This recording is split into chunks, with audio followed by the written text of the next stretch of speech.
পুজোর আগে এই যে শপিং করতে যাওয়ার ব্যাপারটা, এটা একটা অন্যরকমই আনন্দ দেয় সবাইকে।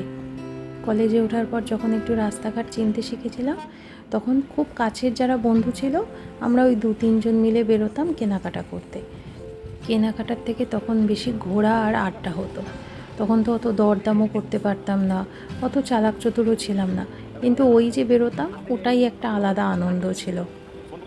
সেদিন আমি আর অভিরূপ আমরা দুজনে মিলেই চলে গিয়েছিলাম হাতিবাগানে কেনাকাটা করতে।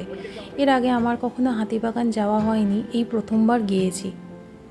বাচ্চাদের জামা কাপড়ের এত ভ্যারাইটি, কোনটা ছেড়ে কোনটা দেখব, মনে হয় যেন সবই যদি একটা করে নিতে পারতাম তাহলে বেশি ভালো হতো। তখন ঘুরে ঘুরে ওই সবেমাত্র 2 কি 3টে জামা আপাতত কিনেছিলাম। বেশ খানিকক্ষণ হাঁটাহাঁটি করার পর চলে এলাম এই ফ্রুট জুসের দোকানে। অভিরূপ একটা মোসাম্বির জুস নিয়েছিল, আমার আবার ওতে ঠিক মন ভরে না। আমি ম্যাঙ্গো জুস নিয়েছিলাম, যদিও এটা খেতে কিন্তু খুব একটা টেস্টি ছিল না।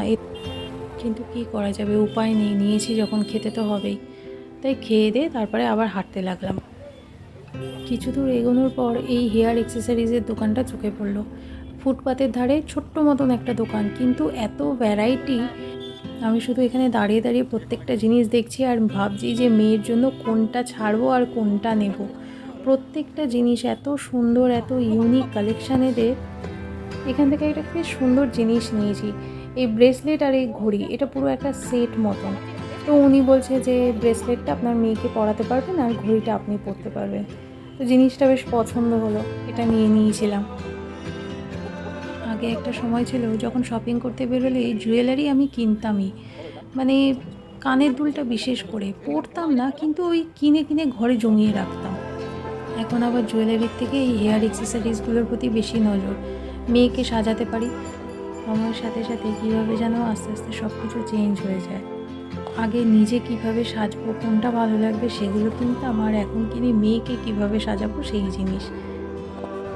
বিয়ের আগে কিংবা বিয়ের পরে মোটামুটি শপিং মানে ওই নিউ মার্কেট কিংবা গড়িয়াহাট এইসব জায়গাতেই গিয়েছি, কিন্তু হাতিবাগানে কোনো সময় সেভাবে আসা হয়নি।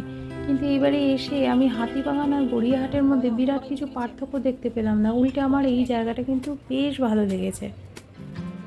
শপিং আপাতত শেষ, এবার চলে গেছিলাম পেট পুজো করতে। সেই সকালবেলা বেরিয়েছি, খিদেও পেয়েছিল খুব, তাই চলে গিয়েছিলাম হাতিবাগান আমিনিয়াতে। আজ বহু বছর পর এরকম দুজনে মিলে একসাথে শপিং করতে বেরিয়েছি। মানে এরকম পায়ে হেঁটে দোকানে ঘুরে ঘুরে এই জিনিসপত্র কেনাকাটা করা, তারপর খাওয়া দাওয়া করা, এই জিনিসটা মাঝে কয়েকটা বছর একদম ছিলই না। গল্প করতে করতে খাওয়া শেষ হয়ে গেলে তারপর বাড়ির দিকে রওনা। কারণ অলরেডি মেয়ের 2-3বার ফোন হয়ে গেছে, তার প্রচুর প্রশ্ন, কখন আসছো, কোথায় আছো, কী কিনেছো আমার জন্য। তাই তাড়াতাড়ি তো বাড়ি পৌঁছাতেই হবে। আজকে এইটুকুনি।